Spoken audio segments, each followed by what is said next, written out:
본 방송에서 제공하는 투자 정보는 투자 판단에 대한 조언입니다. 방송에서 제공하는 주식의 가치, 가격 상승 및 가격 하락에 대해서는 방송사에서 보장하지 않습니다. 네, 오늘의 주요 헤드라인 소식입니다. 트럼프 미국 대통령이 김정은 북한 국무위원장으로부터 친서를 받았다는 소식이 전해지자 남북 경협주들이 일제히 상승했습니다. 향후 북미 관계에 대한 전망이 엇갈리는 만큼 시장에서는 남북 경협주에 신중한 투자가 필요하다는 의견이 나오고 있습니다. YG 소속 남성 아이돌 그룹 아이콘의 멤버 BI가 마약 논란에 휩싸이면서 YG 엔터테인먼트 주가가 4% 하락했습니다. 소속 아티스트들의 연이은 논란 속에 시작은 YG 엔터의 하반기 반등에 주목하고 있습니다.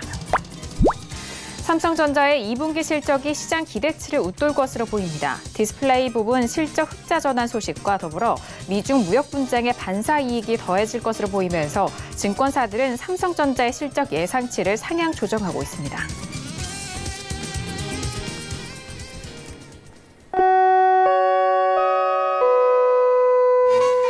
네, 안녕하세요. 평택소농 정석투자 김은혜입니다. 그동안 상승 랠리를 이어갔었던 코스피 지수가 오늘은 5거래일 만에 하락 마감이 됐습니다. 하락 마감을 했음에도 불구하고 오늘 코스피 지수는 2100선에 대한 지지를 보여줬는데요. 한편 간밤 뉴욕 증시는 그동안의 상승 랠리를 잠시 쉬어가는 움직임을 보여주면서 3대 지수 모두 하락으로 마감이 된 상황입니다. 오늘 우리 시장은 기관의 방어에 나섰지만 역부족이었습니다. 시가총액 상위 종목 대부분이 하락으로 마감이 됐고요. 선물 시장에서는 외국인이 매도로 돌아선 가운데 더불어서 코스닥 지수도 8거래일 만에 하락으로 전환이 된 상황입니다. 오늘은 앞서서 헤드라인 뉴스를 통해서도 살펴드렸듯이 남북 경협주들을 비롯해서 중국의 경기 부양책과 더불어 미중 무역 분쟁에 대한 경계심이 맞물린 시장 분위기가 이어지고 있는데요. 자, 오늘 수요일장도 이렇게 모두 마무리가 됐습니다. 오늘도 정석투자와 함께 하시면서 오늘 시장에 대한 정리와 그리고 내일 시장에 대한 대응 전략까지도 꼼꼼하게 확인해 보시길 바라겠습니다. 그럼 오늘 시장 흐름 다시 한번 정리합니다. 시세 보시죠. 네, 오늘 코스피 지수는 전일 대비 0.14% 하락한 2108.75의 장을 마쳤습니다. 수급상 확인하시죠. 기관 홀로 순매수, 반면 개인과 외국인은 동반 순매도 이어갑니다. 코스피 시가총액 상위 종목 확인하시죠. 연일 상승을 이어갔었던 삼성전자와 SK하이닉스는 오늘 쉬어가는 흐름입니다. 삼성전자는 약보 합권 마감 속에서 44,600원에, SK하이닉스는 2% 넘는 하락 속에서 65,700원에 오늘장 마무리가 됩니다. 계속해서 코스피 시가총액 상위 종목 확인하시죠. LG화학도 1% 넘는 하락 속에서 33만 7천 원에 장을 마쳤고요. 현대모비스도 1.11% 내린 22만 3천 원에 오늘장 마무리가 됐습니다. 오늘 코스닥 지수는 전일 대비 0.61% 하락한 724.32의 장을 마쳤습니다. 수급상 확인하시죠. 개인 홀로 순매수, 반면 기관과 외국인은 동반 순매도 이어갑니다. 코스닥 시가총액 상위 종목도 확인하시죠. 셀트리온 헬스케어는 연일 상승 흐름 이어가면서 오늘은 0.17% 강보합권으로 59,000원에 장을 마쳤습니다. 신라젠도 역시나 강보합권 마감 속에서 56,100원에 오늘장 마무리가 됩니다. 계속해서 코스닥 시가총액 상위 종목 확인하시죠. 메디톡스는 2% 넘는 약세 흐름 속에서 43만 700원에 장을 마쳤고요. 셀트리온 제약도 0.19% 상승한 52,700원에 오늘장 마무리가 됐습니다. 네, 본격적으로 수요일장 정석투자 시작합니다. 오늘은요, 봉추 선생님과 함께 하도록 하겠습니다. 봉추 선생님 안녕하세요. 네, 안녕하세요. 네, 반갑습니다. 자, 오늘 계속적으로 상승 랠리를 이어갔었던 오늘 지금까지 우리 시장이 오늘은 좀 하락으로 좀 전환이 된 상황인데 코스피 지수가 빠졌지만 그래도 2100선에 대한 지지를 보여주고 있습니다. 오늘 수요일장 어떻게 보셨을까요? 네, 오늘장 흐름은 그나마 잘 버텼다 그렇게 볼 수도 있겠고요. 전반적인 흐름 자체는 큰 이렇게 의미를 부여하기는 아직까지는 좀 부족한 그런 흐름이 아닌가 생각을 합니다. 그동안 사실 단기적으로 좀 과도한 상승이 나오기도 했었죠. 계속해서 쉬지 않고 반등이 나왔었기 때문에 잠깐 쉬어가는 흐름일 수도 있겠고요. 현재 어떤 위치 이런 것들이 상당히 중요한 위치가 아닌가 생각을 합니다. 어쨌든 오늘은 전반적으로 약간 부진한 그런 흐름이 나오긴 했습니다. 그런데 아직까지 시장이 이게 확실하게 흐름이 좋지 않다 이렇게 말하기에도 조금 약간 애매한 그런 상황이기도 하고요. 어쨌든 잠시 후에 등락 결과와 함께 그런 원인도 파악을 해보는 그런 시간을 갖도록 하겠습니다. 네, 오늘 우리 시장 수요일 장에 대한 흐름은 양 지수 모두 하락으로 마감이 됐습니다. 더불어서 상해종합지수도 좀 약세 흐름을 보였고 간밤 뉴욕 증시에 대한 부분도 장 초반과 그리고 장 후반의 분위기가 좀 다른 상황으로 마무리가 됐는데요. 그동안에 전반적인 증시가 좀 상승 랠리를 이어갔기 때문에 쉬어가는 흐름도 좀 보여준 상황입니다. 더욱더 구체적인 내역에 대해서는 잠시 후 만나보실 수가 있으니까요. 끝까지 함께 해주시길 바라겠습니다. 자, 이렇게 오늘 수요일 저녁은 봉추 선생님과 함께 하도록 하겠고요. 첫 번째 코너로 바로 들어가 봅니다. 시황 분석론 시간이 기다리고 있습니다. 앞서서 살펴드렸던 양 시장에 대한 구체적인 시황 점검과 함께 그리고 관심 종목까지도 만나볼 수 있는 시간인데요. 자, 먼저 일단 오늘장 같은 경우에는 현선물 쪽에서의 수급 상황이 좀 엇갈린 상황입니다. 연일 외국인 쪽에서는 현선물 쪽에서 매수를 보여줬었던 상황인데 오늘은 좀 다른 포지션을 좀 취하고 있는 상황인 것 같은데요. 봉주 선생님, 오늘 양시장에 대한 시황 점검 도와주실까요? 네, 먼저 등락 결과를 말씀드리겠습니다. 코스피 같은 경우에는 하락 출발 후에 반등을 했죠. 그리고 결국은 하락하면서 음봉 마감을 했습니다. 오늘은 음봉 마감했다. 이게 포인트가 될 수가 있겠는데요. 다만 2100선은 유지를 하면서 그나마 좀 나은 흐름을 보였다고 볼 수가 있겠습니다. 코스닥은 상승 출발했죠. 상승 출발했지만 결국 하락하면서 음봉 마감했어요. 역시 음봉 마감했다는 게 포인트가 될 수가 있겠죠. 기술적인 흐름을 보면은 역시 등락의 결과만 놓고 봤을 때는 코스피나 코스닥이나 약간 불안한 흐름을 보이지 않나 생각을 합니다. 단기적인 상승 구간에서 단기적인 고점에서 어쨌든 음봉 마감했지 않습니까? 하락하면서 음봉 마감했기 때문에 그런 부분에 대한 약간 좀 불안감이 있을 수 있다 그렇게 볼 수가 있겠고요. 등락의 원인을 살펴보면은 코스피 같은 경우에는 역시 해외 증시의 영향이 있었죠. 미국 시장이 어제 역시 조금 약간 주춤하는 그런 흐름을 보였어요. 쉬어가는 그런 흐름이었었죠. 그런 영향으로 한국 시장도 크게 강하게 갈 수 있는 그런 흐름은 아니었다 그렇게 볼 수가 있겠고요. 그리고 수급적인 부분이 역시 좋지 않았죠. 특히 파생 수급이 좋지 않았는데요. 코스피 같은 경우에는 기관이 매수를 많이 해줬어요. 그러면서 지수가 충분히 반등할 수 있는 흐름이었는데 파생 쪽에서는 흐름이 좋지 않았습니다. 외국인 기관의 수급이 좋지 않았고요. 개인이 매수를 했다는 것이죠. 개인이 많이 매수하면서 흐름 자체가 좋을 수 없는 그런 흐름이었다고 볼 수가 있겠습니다. 수급적으로 개인이 매수를 하는데 좋은 흐름이 나오기는 좀 어렵죠. 그리고 지금 이번 주가 만기주지 않습니까? 내일이 만기일인데요. 만기주라는 특성을 감안했을 때는 파생 쪽의 흐름이 상당히 중요하다. 그렇게 봤을 때는 오늘 개인들이 선물에서 매수하는 이 흐름 자체는 지수가 상승하지 못하는 그 중요한 원인 중에 하나였다 그렇게 볼 수가 있겠습니다. 그리고 대형주들이 전반적으로 약했습니다. 역시 코스피의 대형주들이 전반적으로 약한 그런 흐름을 보이면서 전반적으로 좋지 못한 흐름을 보일 수밖에 없는 그런 흐름이 아니었나 생각을 합니다. 사실 코스피 같은 경우에는 특히 시가총액 상위 종목들의 비중이 굉장히 커요. 그러다 보니까 비율이 워낙 크다 보니까 이 대형주가 약하면 지수가 갈 수 없겠죠. 물론 대형주, 중형주, 소형주 다 좋지 못했습니다. 그런데 역시 지수를 판단할 때는 대형주의 흐름이 가장 중요하다. 그렇게 봤을 때는 오늘 강하게 반등이 나오기는 좀 어려운 그런 흐름이었다고 볼 수가 있겠고요. 코스닥 같은 경우에는 역시 수급적으로 좋지 못했죠. 외국인과 기관이 매도하는 흐름, 특히 기관이 대량 매도하는 흐름이 나왔고요. 대형주들의 흐름이 좋지 못했어요. 특히 제약업종이 좋지 못했죠. 코스닥 같은 경우에는 제약업종의 비중이 상당히 크죠. 그러다 보니까 역시 그 제약업종이 하락하면서 전반적으로 다 좋지 못한 그런 흐름이 나왔다 그렇게 볼 수가 있겠습니다. 자, 특이사항을 보면은 코스피 같은 경우에는 4대 업종이 전반적으로 흐름이 좋지 못했습니다. 철강금속이 상승을 했어요. 그런데 화학, 전기전자, 운송장비 이쪽의 흐름이 좋지 못했었죠.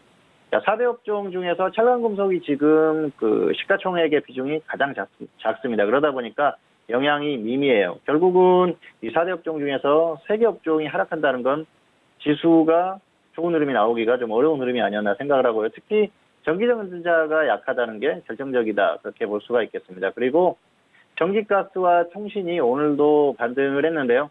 이게 어떤 심리적인 부분에서는 상당히 조금 압박을 줄 수 있는 그런 요인이 아닌가 생각을 합니다. 전기가스나 통신, 이 업종 같은 경우에는 경기방어 업종이라고 흔히 얘기들을 하죠. 그래서 지수방어 업종, 지수가 하락할 때 특히 상승하는 그런 흐름을 보이는 업종이 전기가스, 통신인데요. 오늘 이 통신과 전기가스가 강했다는 것이죠. 그러면서 시장에 있어서는 뭐 불안한 그런 요인 중에 하나가 아닌가 생각을 합니다. 어쨌든 그런 부분이 좋지 못했다고 볼 수가 있겠고요. 코스닥 같은 경우에는 역시 코스피에 비해서 낙폭도 컸고요. 그리고 또 장중에 반등하는 폭도 컸습니다. 어쨌든 이런 것들이 코스닥의 어떤 포인트라고 볼 수가 있겠는데요.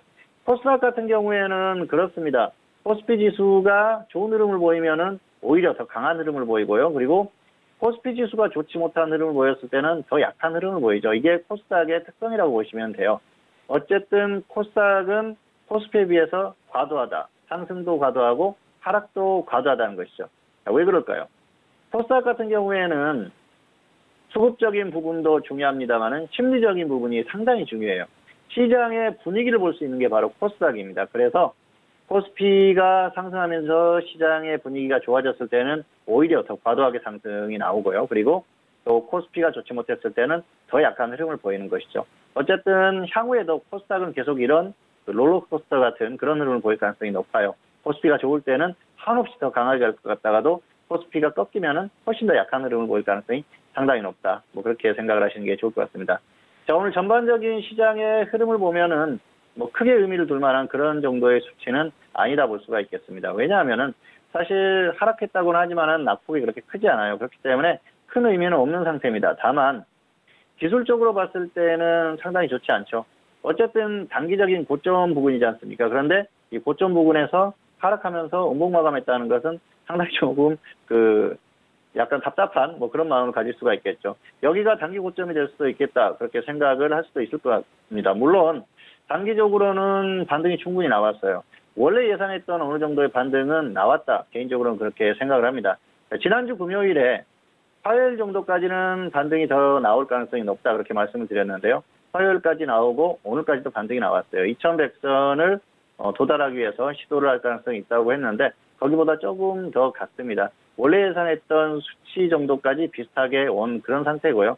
어쨌든 시장이 정상적으로 반등했을 때 나올 수 있는 그런 수치는 충분히 도달했다. 그렇게 보시면 될 것 같습니다. 현재 상태는 그렇기 때문에 단기적으로는 뭐 그 기계적인 어떤 수치상으로는 충분히 나올 수 있는 반등 정도까지는 나왔다고 보는 게 맞을 것 같고요. 물론 여기서 더 갈 수도 있습니다. 그런데 이제 이 이후의 흐름은 어쨌든 해외 증시의 흐름이 상당히 중요해졌다고 볼 수가 있겠습니다.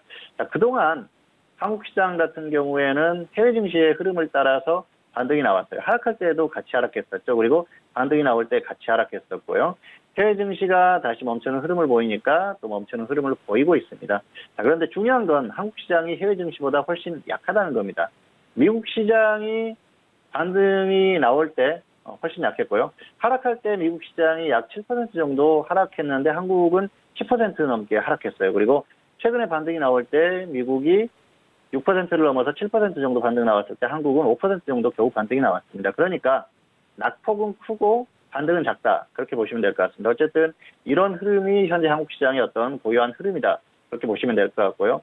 이런 것들이 당분간은 조금 더 이어질 가능성이 상당히 높다고 봅니다. 그런 면에 있어서는 역시 여러 가지 뭐 불안한 면이 있다고 볼 수가 있겠고요. 그리고 역시 중요한 게 현재 어떤 그 한국 시장의 흐름을 만드는 게 해외 증시라는 것이죠. 해외 증시가 상당히 중요하다. 그렇게 볼 수가 있을 것 같습니다. 자, 그리고 불안한 요소라면 역시 뭐 여러 가지가 있겠죠. 미중 무역 분쟁이라든지 대외적인 여건도 좋지 않죠. 특히 전 세계적인 어떤 경제의 흐름을 보면은 미국이 오직 미국만 좋을 수 있는 그런 흐름을 만들기 위해서 상당히 노력을 한다는 것이죠. 그런 부분들이 전 세계적인 어떤 경제 흐름을 만든 그런 흐름이라서 역시 추세적으로 좋을 만한 그런 상황은 아니고요. 대내적인 그 여건도 별로 좋지는 않습니다. 기업들이 정말 좋은 흐름으로 갈 수 있어야 되는데 지금 기업들의 어떤 사업적인 환경이나 이런 것들이 좋지 않은 흐름으로 가고 있지 않습니까? 여러 가지 면에서 상당히 불리하다는 것이죠. 그렇기 때문에 이 추세적인 흐름 자체가 크게 바뀌기는 좀 어려운 흐름이 아닌가 생각을 합니다. 사실 뭐 미국 시장이나 이쪽과 비교하면 현저히 차이가 나지 않습니까? 미국 시장은 최근까지도 역사상 최고점을 다시 돌파했던 상황이고요. 다시 또 역사상 최고점에 다가서는 흐름인데 한국은 현격하게 차이가 나지 않습니까? 그런 부분에 있어서 한국의 어떤 그 주식시장의 흐름 이 자체는 상당히 약한 흐름을 보이기 때문에 그런 추세에 대한 것들은 반드시 좀 기억을 하시고 시장에 적절히 대응을 하시는 게 좋을 것 같습니다. 화면 보면서 좀 더 설명을 드리도록 하겠습니다. 자, 종합주가지수인데요. 코스피 지수죠. 코스피 지수를 보면은 오늘 자, 하락 음봉 마감했습니다. 역시 하락 출발을 했다가 반등이 나왔는데요. 결국은 하락 마감했다는 것이죠. 최근에 반등이 조금 약간 가파르게 나왔었는데요. 약간 인위적인 흐름 이후에 그리고 해외 증시의 어떤 좋은 흐름에 따라서 추가적인 반등이 나왔습니다. 그리고 오늘 음봉이 나왔다는 게 어떤 포인트라고 볼 수가 있겠는데요.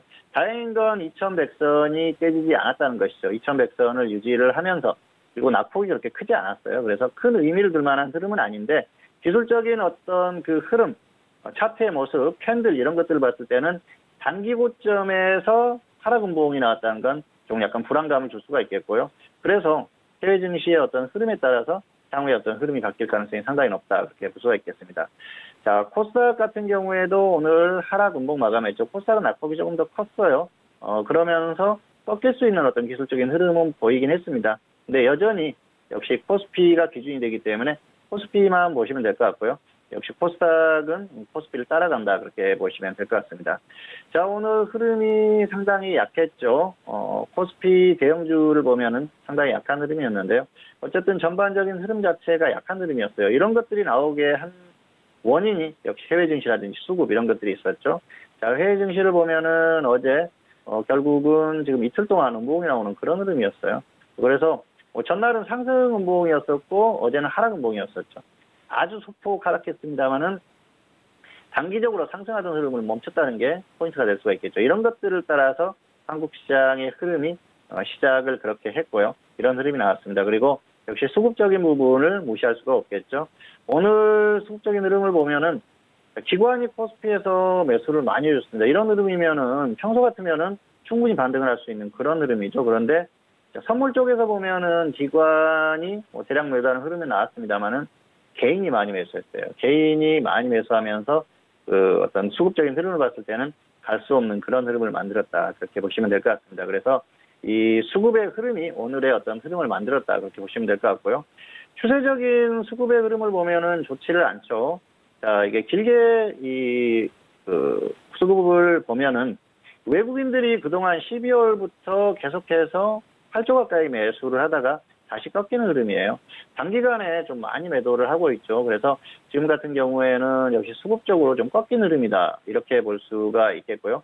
이런 것들을 봤을 때는 단기적인 어떤 흐름, 자, 외국인이 매도를 하고 개인이 다시 매수를 하는 흐름이 나오지 않습니까? 그리고 이게 코스피뿐만이 아니고 선물 쪽에서도 그런 흐름이 나온다는 것이죠. 외국인들이 매도하는 다시 이런 흐름이 나오고 있기 때문에 수급적인 부분에 있어서는 좋지 못하다 그렇게 볼 수가 있겠습니다. 추세적인 이 코스피의 어떤 수급적인 이런 흐름 자체가 다시 좋아지지 않는 한, 또 기관이 뭐 엄청나게 매수를 해준다고 하면은 방어가 되겠지만은 그런 흐름이 나오지 않으면은 역시 추세적인 흐름이 크게 바뀌기는 좀 어렵다 그렇게 볼 수가 있겠습니다. 그래서 추세적인 흐름 자체가 좋지 않다는 걸 생각할 필요가 있을 것 같고요. 오늘 수급은 개인들이 역시 만기주에 개인들이 선물 쪽에서 매수를 많이 하는 그런 흐름이라서 크게 갈 수 있는 그런 흐름은 아니었다고 볼 수가 있겠습니다. 분봉을 보시면은 장 초반부터 계속해서 하락하는 그런 흐름이 나와요. 코스피 지수를 보면은 계속해서 하락하는 그런 흐름이 나왔습니다. 자, 대형주들이 뭐 약하면서 그런 흐름이 나왔는데요. 대형주라는 것도 결국 수급적인 그런 부분에서 흐름이 나올 수밖에 없는 그런 흐름이었었죠. 어쨌든 자, 이런 흐름 자체가 지수를 하락하게 만드는 그런 원인이었었고요. 오늘 대형주들의 흐름이 좋지 못했는데요. 또 대형주들을 끌고 가는 어떤 업종이라고 하면 역시 4대 업종을 볼 수가 있겠죠.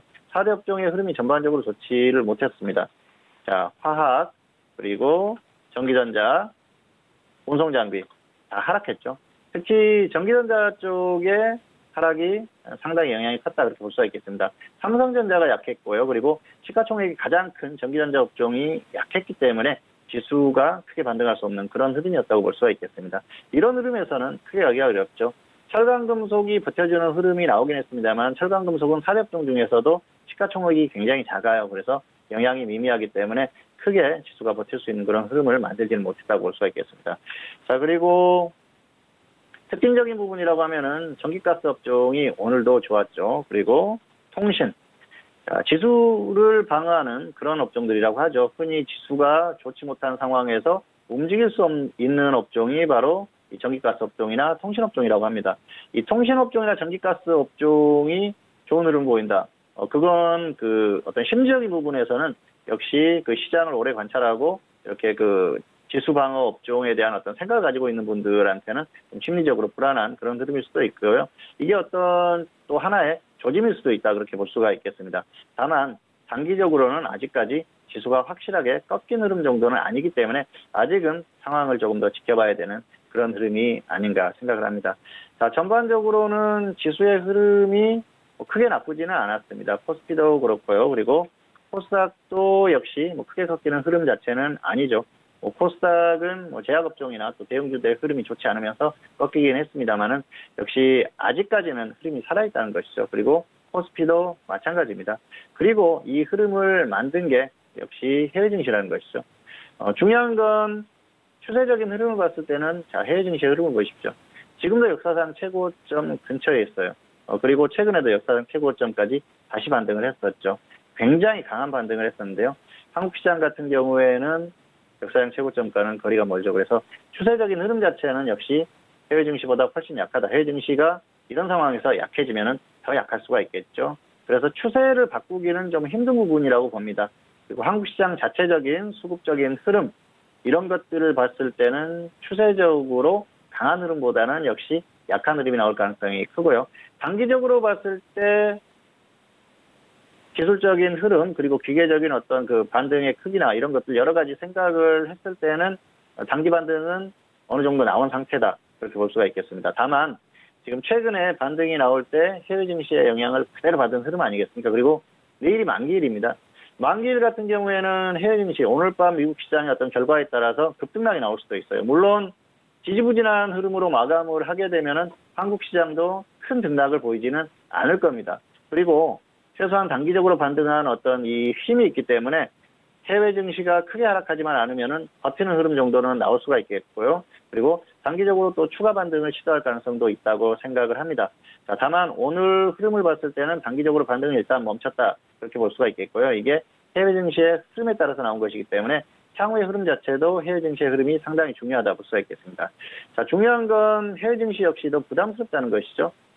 기술적인 흐름 그리고 가격적인 면에서 역사상 최고점을 다시 뚫고 계속 상승할 만한 그런 모멘텀이 현재는 없다는 것이죠. 최근에 금리 인하 가능성을 이유로 반등이 나오긴 했습니다만 이런 부분이 이미 시장에 반영이 됐다 그렇게 볼 수가 있겠고요. 사실 금리 인하 가능성 이런 것들은 이미 시장이 어느 정도 예상을 하고 있었던 부분입니다. 충분히 예상할 수 있었던 부분이죠. 여러 가지 상황에서. 그리고 트럼프 대통령이 그동안 정치적인 어떤 발언들 이런 것들 본인의 주장 그런 것들을 결국은 관철시키는 경우가 대부분이었지 않습니까? 그래서 연준도 결국은 굴복을 했던 거고 연준도 트럼프 대통령의 어떤 그런 그 생각 이런 것들을 따라가는 흐름을 어느 정도 보였었기 때문에 금리 인하 가능성에 대한 부분도 어떤 언급이 나올 수 있는 가능성이 충분히 있었다 그렇게 볼 수가 있겠죠. 어쨌든 그런 부분들이 이미 어느 정도 예상이 됐었고 그런 부분들이 이제 그 시장에 반영이 됐기 때문에 단기적으로 가격적으로 한계에 온 게 아닌가 생각을 합니다. 그런 부분을 봤을 때는 역시 해외 증시도 아주 강하게 가기는 좀 어려운 흐름이 있고요. 한국 시장이 해외 증시보다 현저히 약한 흐름, 단기나 중기나 마찬가지죠. 그런 흐름이 나온다는 걸 봤을 때는 역시 반등이 나오더라도 한계가 있을 가능성이 높고요. 당장 여기서 꺾인다고 해도 크게 이상할 건 없습니다.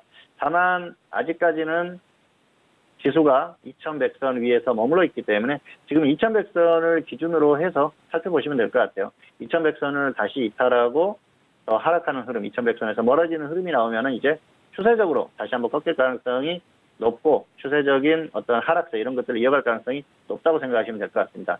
다만 2100선을 깨지 않고 버티는 흐름 그런 것들이 나왔을 때는 단기적으로는 더 버티고 반등이 크지는 않겠지만 소폭 반등을 시도할 가능성이 있다. 그 정도로 보시면 될 것 같습니다. 자, 어쨌든 내일 같은 경우에는 현재 예상으로는 뭐 크게 어려운 흐름 정도는 예상이 되지 않는다. 이 정도로 마무리를 하도록 하겠습니다.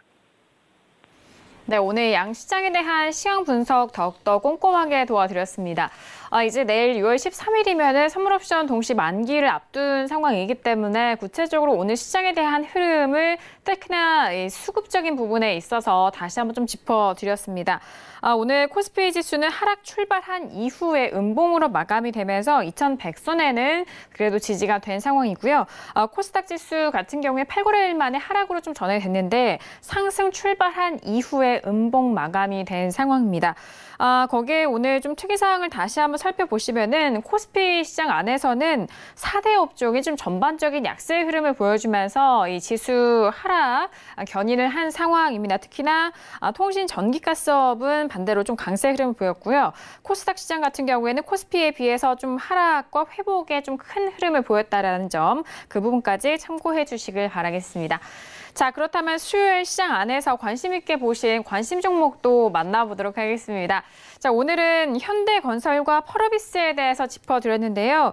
현대건설 같은 경우에 오늘 2% 넘게 올라오면서 55,000원에 마무리가 됐고, 이 펄어비스 같은 경우에는 역시나 2.52% 상승하면서 21만 1,500원에 오늘장 마무리가 된 상황입니다.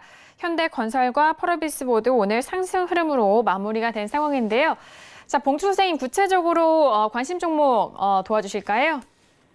네, 현대건설 같은 경우에는 보유자는 홀딩 후에 매도하시기 바라고요. 미보유자는 조정 시에 단기 접근하시기 바랍니다. 지금 흐름이 굉장히 좋아요. 그렇기 때문에 굳이 보유하신 분은 던질 필요가 없을 것 같고요. 미보유자 같은 경우에는 조정을 받았을 때 접근하자는 것이죠. 단기적으로 또 움직임이 나올 가능성이 충분히 있다, 그렇게 볼 수가 있겠고요. 펄어비스는 역시 보유자는 홀딩 후에 매도, 그리고 미보유자는 관망하자, 이렇게 말씀을 드리겠습니다. 단기 반등은 어느 정도 나왔다고 보고요. 그렇기 때문에 굳이 조정을 받는다고 해서 무리하게 접근할 필요는 없다, 그렇게 말씀을 드리겠습니다. 현대건설 같은 경우에는 오늘 흐름이 나왔죠. 오늘 반등이 나왔는데요. 최근에 흐름이 괜찮았어요. 지수가 계속 하락하는 구간에서 같이 하락했었는데 결국은 다시 반등을 시도하면서 반등이 나오는 그런 흐름입니다. 역시 낙폭이 조금 있었죠. 그리고 나서 다시 반등이 나오는데요.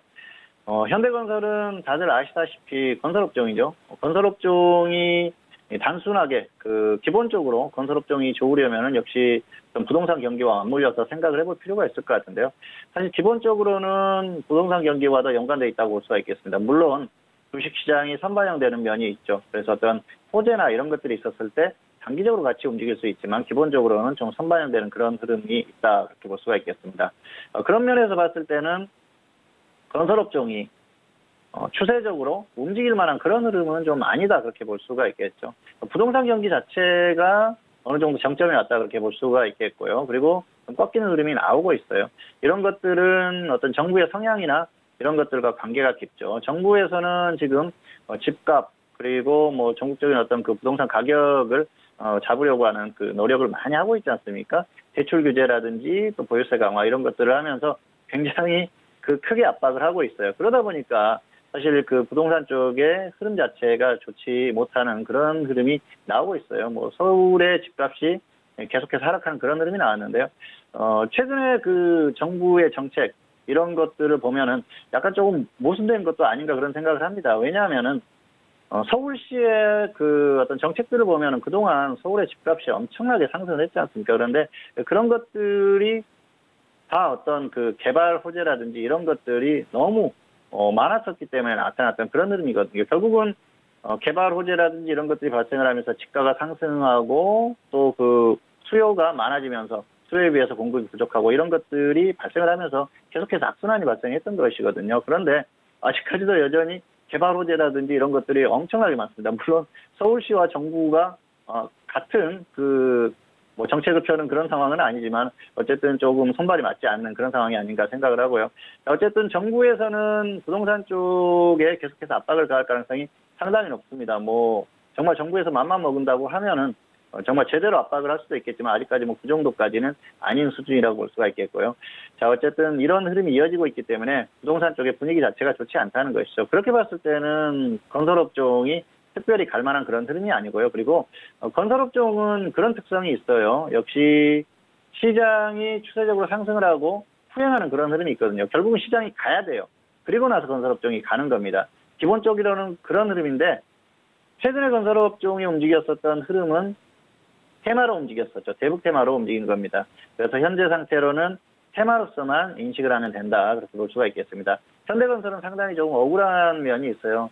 상당한 우량주입니다. 기업 흐름도 굉장히 좋고요. 그리고 우량주인데 이 종목이 마치 개별주처럼 테마주처럼 움직임이 나오고 있어요. 오늘 움직임이 나오는 것도 트럼프 대통령이 김정은 위원장한테 친서를 받았다. 그런 이슈가 나오면서 관련한 테마주들이 전반적으로 움직였죠. 자, 다만 우리가 이제 그 2월 이후에 어떤 그 대북 관련한 어떤 그런 흐름에 대해서는 약간 의구심을 많이 갖는 그런 상태가 아닙니까? 미국과 북한이 정말 그 좋은 흐름을 보이면서 제대로 된 어떤 결과가 나올 것인가 그런 부분에 대해서 생각을 해볼 수가 있을 것 같은데요. 그런 부분에 대한 의구심을 떨치기가 쉽지 않다는 것이죠.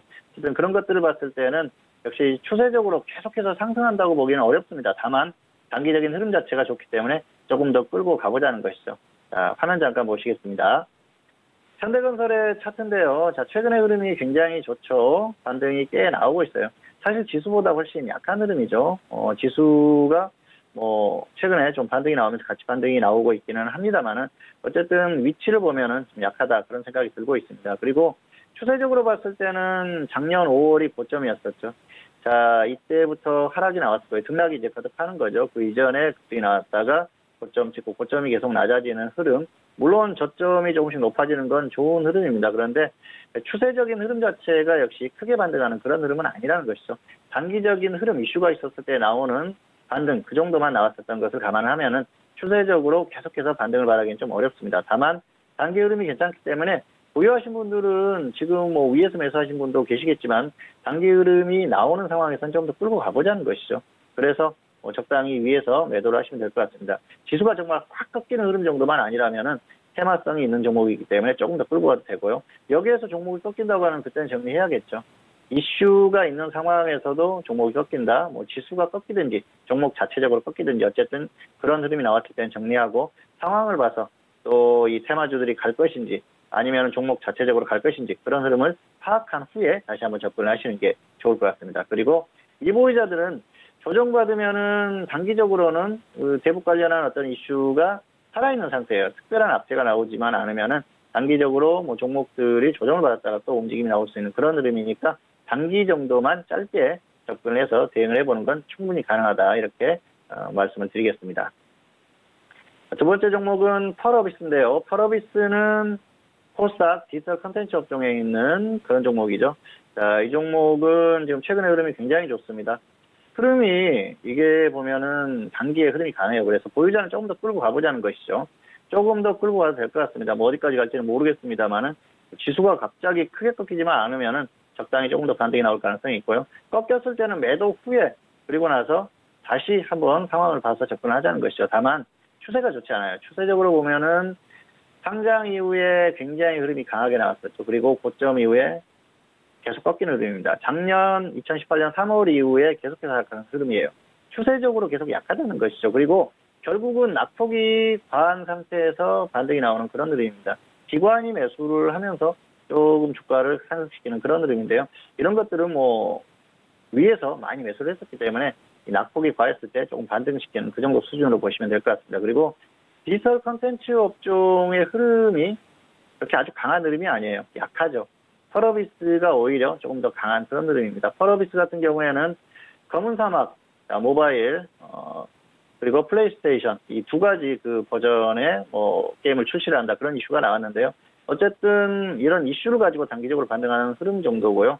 그리고 이 종목이 어느 정도 고평가되어 있는 그런 상태이기 때문에 계속해서 강하게 하기는 좀 어렵습니다. 시가총액이 낮은 종목들, 그런 종목들 같은 경우에는 좀 고평가되어 있어도 계속해서 쳐올릴 수 있는 그런 여건이 되어 그런데 이 종목은 시가총액이 굉장히 큽니다. 그러다 보니까 종목을 움직이려고 하면은 엄청난 자금이 투입이 돼야 돼요. 그런 면에서 상당히 부담스럽다는 것이죠. 단기적으로 반등을 시킬 수는 있지만 추세적으로 100%, 200% 계속해서 상승시킬 만한 그 정도의 어떤 그 작은 종목이 아니라는 것이죠. 자, 그런 부분에서 적정 주가도 상당히 중요하고요. 그런 부분이 가격면이나 이런 면이 중요하다는 것이죠. 적정 주가가 9만 원대입니다. 그리고 이게 공모가가 10만 3천 원이었어요. 그렇게 보면은 지금도 낮은 가격은 아니죠. 어쨌든 흐름이 나올 만큼 한번 제대로 나왔고요. 지금은 추세적으로는 꺾였다는 것입니다. 그리고 단기적인 반등은 지수가 반등하는 구간에서 기관들의 어떤 수급적인 흐름 이런 것들이 단기적으로 반등시키는 그 정도 흐름으로 볼 수가 있겠고요. 그렇기 때문에 보유하지 않는 분은 굳이 무리해서 접근할 필요가 없을 것 같고요. 보유하신 분들은 단기 흐름이 괜찮기 때문에 조금 더 끌고 가보든가 아니면은 꺾였을 때 매도 후에 일단은 당분간은 관망을 하시는 게 좋겠습니다. 자, 퍼스트보이스에 대한 설명은 이 정도로 마치도록 하겠습니다. 네, 오늘장 관심 종목 2가지 종목에 대해서 구체적으로 알아봤습니다. 자, 먼저 첫 번째 관심 종목은 현대건설이었습니다. 남북 경협주로도 좀 함께 움직이는 그런 종목이기도 한데 건설주만 좀 따로 띄워놓고 얘기를 하자면 부동산 경기와도 연관된 흐름을 보여주고 있는 상황인데요. 보유자는 조금 더 홀딩한 이후에 매도에 대한 의견과 그리고 미보유자는 조정 시 단기 접근 가능하다라는 전략도 짜주셨습니다. 자, 그리고 두 번째 관심 종목은 펄어비스였습니다. 펄어비스도 오늘 2% 넘는 상승을 보였는데요. 보유자는 조금 더 홀딩한 이후에 매도에 대한 의견과 하지만 미보유자에 대해서는 관망에 대한 의견을 주신 만큼 2가지 관심 종목에 대해서 잘 꼼꼼하게 살펴보시고 참고해 주시길 바라겠습니다. 자, 지금 시각은 10시 36분 지나가고 있습니다. 뉴욕 증시가 개장이 됐는데요. 간밤 뉴욕 증시는 3대 지수 모두 하락으로 마무리가 됐습니다. 장 초반에는 상승 출발이 됐지만 장 후반에는 또 하락 전환이 되면서 하락 마감이 됐는데 오늘 시장 같은 경우에도 3대 지수 모두 하락 출발이 됐습니다. 하지만 보합권에서 살짝 좀 하락 쪽으로 흘러간 흐름이기 때문에 아직은 좀 알지 못하는 상황인 것 같은데요. 일단 미중 무역 분쟁에 대한 부분이 다시 좀 경계감을 불러일으키게 되는 상황 속에서 그리고 그동안에 랠리를 이어갔었던 시장 분위기 속에 잠시 쉬어가는 흐름으로 보여지고 있는 상황입니다. 자, 참고하시고요. 자, 이어서 선생님 질문에 있을 시간으로 넘어가 보도록 하겠습니다. 오늘도 다양한 질문들 많이 접수해 주셨고요. 첫 번째 질문부터 확인해 볼게요. 자, 오늘 첫 번째 질문은 끝자리 0024님의 질문입니다. CJ를 11만 원에 비중은 20% 질문을 주셨습니다. 자, 오늘장의 CJ 종가 먼저 확인해 보도록 할게요. 자, 오늘의 종가는 보합권 마감이 되면서 10만 3,500원에 마감이 됐습니다. 현재 매수가가 11만 원이기 때문에 매수가 대비 지금 손실권이신데요. 자, 봉추 선생님은 어떻게 보실까요? 네, 학점은 쉬고요. 본전 매도하시거나 손절 마이너스 10% 대응하시기 바랍니다. 자, 매수가 약간 애매했다 볼 수가 있겠는데요. 차트 보면서 설명드리겠습니다. 11만 원에 매수하셨는데요. 자, 여기에서 매수하셨어요. 그래서 가격은 뭐 매수를 하실 수 있다고 생각을 하죠. 왜냐하면은 자, 종목이 조정을 받았지 않습니까? 그러면은 상승 추세가 살아있는 상태에서 이 정도면 기술적으로 매수를 해볼 만하다고 생각을 할 수가 있습니다. 자, 그런데 CJ는 지주사지 않습니까? 지주사는 지수가 가장 중요해요. 지수를 따라갈 수밖에 없습니다. 그래서 지주사는 지수가 가장 중요하다고 볼 수가 있겠는데요.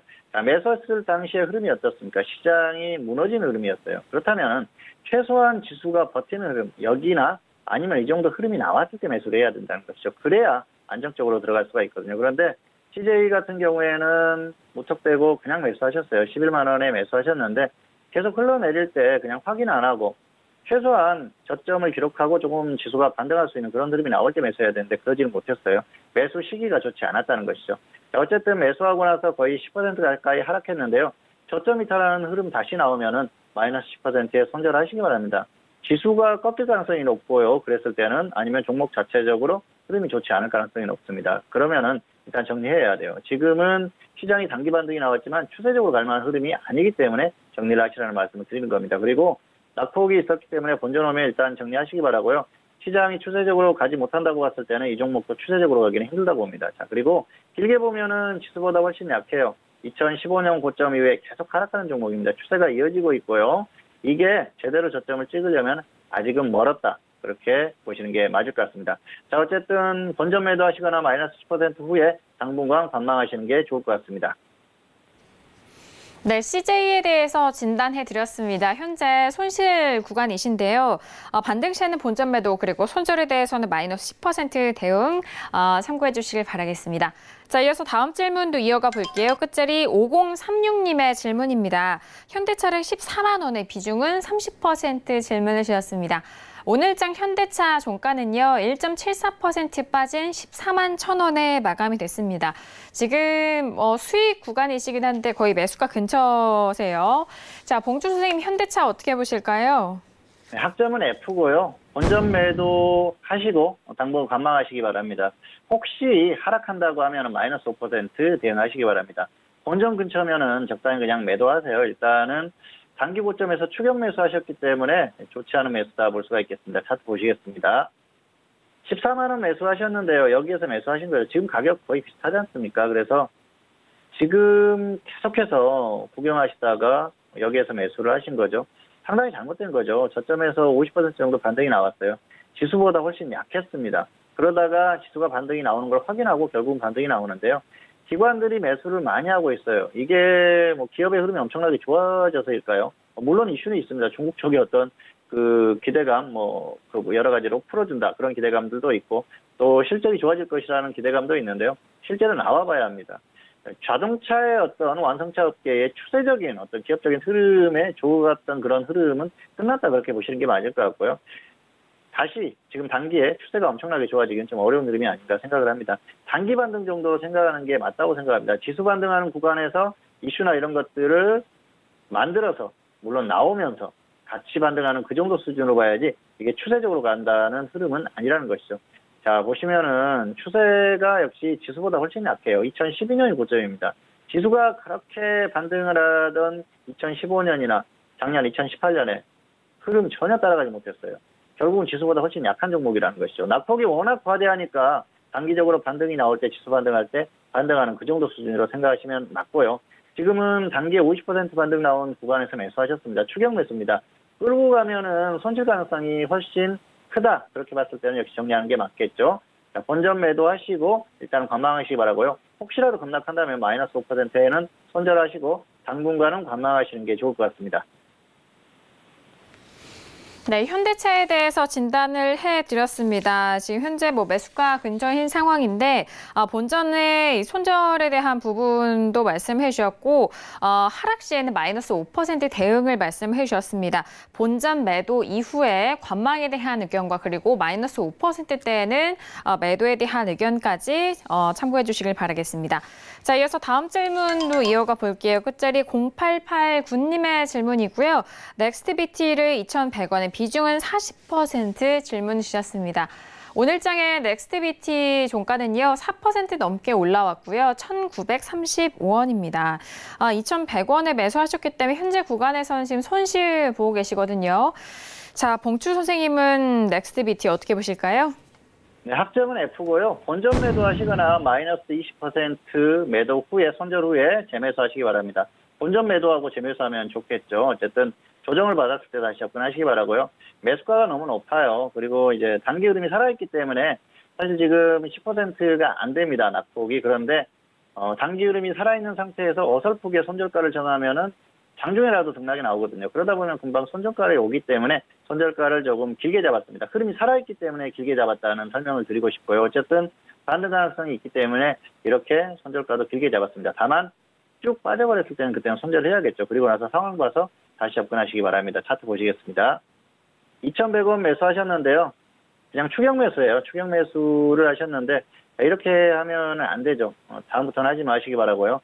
단기적으로는 흐름이 살아있어요. 그래서 지금 보면 충분히 반등 가능성이 있다고 보기 때문에 일단 손절가도 길게 잡았고요. 다만 여기까지 하락했을 때는 흐름이 꺾일 가능성이 높기 때문에 정리를 하자는 것이죠. 그리고 본전 오면은 정리하십시오. 일단 낙폭도 있었고요. 그리고 또 매수가가 높았을 때는 정리를 할 수 있으면 본전에 정리하고 다시 접근하는 게 좋습니다.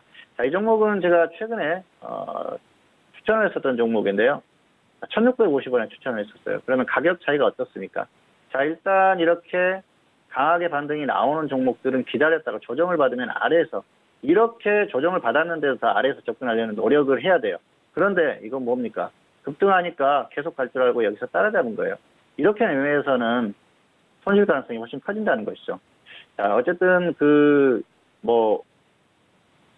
개별적으로 혼자서 매매를 하더라도 낮게 매수하는 습관을 길러야 됩니다. 그래야 성공할 가능성이 높고요. 이렇게 추격 매수하는 습관을 가지고 있다 보면은 결국은 실패할 가능성이 훨씬 높습니다. 그래서 다음부터는 절대로 이렇게 매수하지 말라는 말씀을 드리고 싶고요. 어쨌든 흐름이 살아있기 때문에 본전 매도하시거나 아니면 마이너스 20% 후에 상황을 봐서 다시 한번 접근을 하시는 게 좋을 것 같습니다.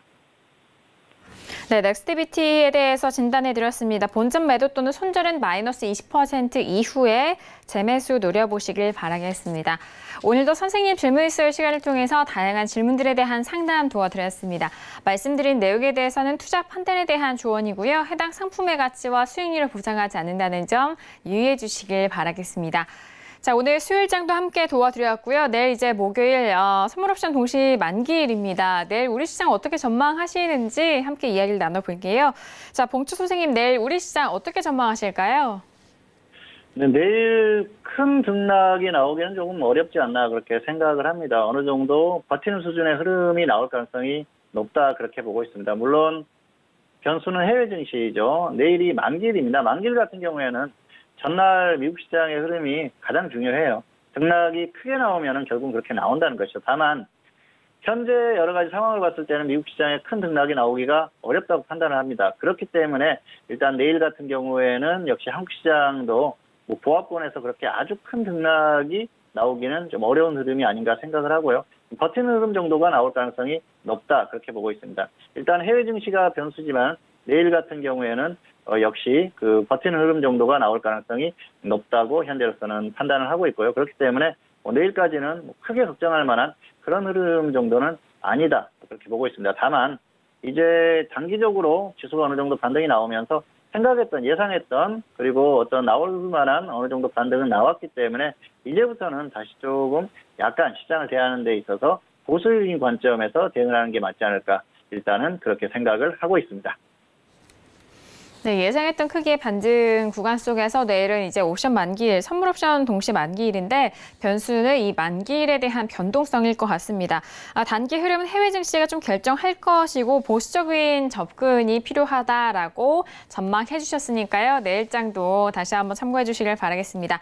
자, 오늘 봉추 선생님과 함께 했는데요. 함께 해주신 봉추 선생님과는 여기서 인사 나누도록 하겠습니다. 오늘 말씀 감사합니다. 감사합니다.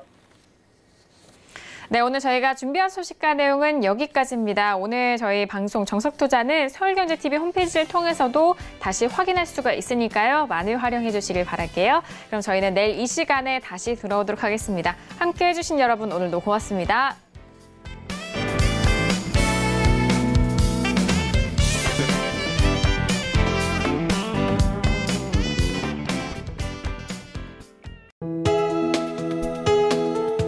방송에서 제공하는 투자 정보는 투자 판단에 대한 조언입니다.